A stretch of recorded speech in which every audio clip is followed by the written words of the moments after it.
am Erin Schnute with the Bed and Breakfast. It is me, my husband Justin, and our two fur babies. We've got two pups named Cully and Murphy. The Bed and Breakfast is a small personalized twist on conventional dog boarding. We are all in-home and residential dog boarding, so dogs come hang out on the couch with us, have a family to hang out with. We go on lots of walks, and it's a lot more personalized attention than what you find at a kennel. Plus you get the benefit of your dog being able to socialize with other dogs, but on a smaller, safer scale. So we're bringing peace of mind to dog owners while they travel. One is that people might not know that most kennels leave your dogs alone for 12 hours at a time. They leave at 7 at night, they come back at 7 in the morning, and I don't know about you, but my dogs are really not used to that, and throwing a schedule off by that much is often stressful for dogs along with other things. So we wanted to come up with something that was going to be a little better, especially for our more sensitive pups that are in tune and really need that people time and that connection. I should say that I am able to help people and do things, but honestly, at the end of the day, I love bonding with your dogs. It tells me a lot about who you are as a person, how much attention they're getting. I have really sweet dogs who are really engaged. I love walking them, spending the time and really creating a pack and just allowing those dogs to come with me on walks, come with me while I'm sitting in an interview, and creating a peaceful home where dogs can just relax. I would say that one of the biggest things for us, we had to shut down when it came to COVID, like a lot of businesses. Our business is based a lot on travel. So 2020 meant that we closed our doors for a good bit of time. And we decided at that point to maybe start near the end of 2020 posting online, going a little bit beyond word of mouth. And we are really just so incredibly honored that we were selected Click on Detroit's top 5 pet sitters. And that was after really having done only about 6 months of saying, hey, this is what we do, this is who we are. And our regulars really put our name out there, and we were really proud of that growth. And thank you all for voting and making us top 5. So times have changed because a lot of my hobbies we can no longer do currently with COVID. My husband and I actually met swing dancing. So I would say if the world was back to normal and we were allowed to get in front of a big group of people, throw on some old-timey music, a swing dance dress, and go out dancing, that is where you would find me. Currently, that is not open. So I really do enjoy walking with my dogs, getting outside, being in nature, hiking. A lot of those things would happen with or without COVID, but it's a lot easier right now.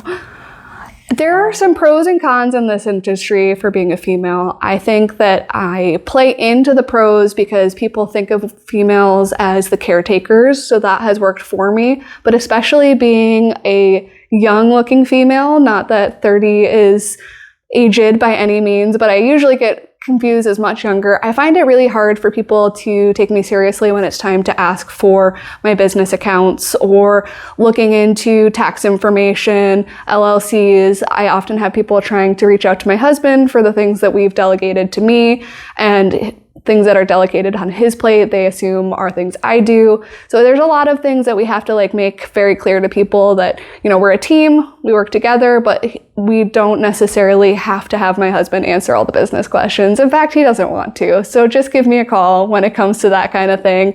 And just really learning to be more assertive to make sure that people know that, yes, I may look young to you, I may be female, but this is who you need to talk to, and we're going to make our decisions that way. One of the best pieces of advice that I got was you do not have to do it all. I think there is just this whole culture of do it all, do it all, do it all.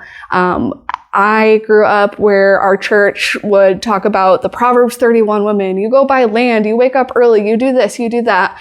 And one of the biggest things I learned was that is actually an ancient tradition that the Jewish people would do to honor what work a woman does do. Instead of creating a to-do list that is bigger than what you can be able to handle, find those people who appreciate what you do, find those people who support you in what you do, delegate the things that you don't want to do, and take pride in the fact that even if you're not doing it all the way you thought you should, what you are doing has value. And when you can find that value, you feel a lot more successful. Our number one favorite charity for my husband and I, even before we started dating, we both really like a company or a charity called House of Providence, and they create residential homes for foster kids who are deemed older and who often are not finding homes or finding great solutions. They come in and create beautiful homes, find potential in children, and are really working on empowering kids. And our next goals this year are to work more with them and to help people see the things that they're doing, because we really believe that one of the best things about having a dog is that you can find your own way to empower yourself through learning to have a better, more close relationship with your dogs. So we love all that the dog brings to empowering people, and we want to show what House of Providence is bringing to empower young teens in our state. And you may find this hard to believe, but my parents were aliens.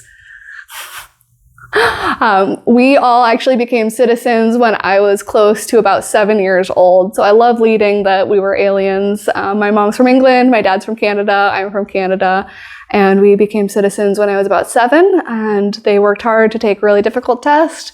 I worked hard to take a test that asked who the president was and what color the flag was, and now I'm a citizen. I just want everyone to know that they can have an even better relationship than they think with their dogs. And if you have a dog that feels crazy, chaotic, too much, we've all struggled with that. And there are a lot of things you can do to create that family dog that is going to just bring joy to you, that is going to bring the best out of you, and you can bring the best out of your dog regardless of where they are right now.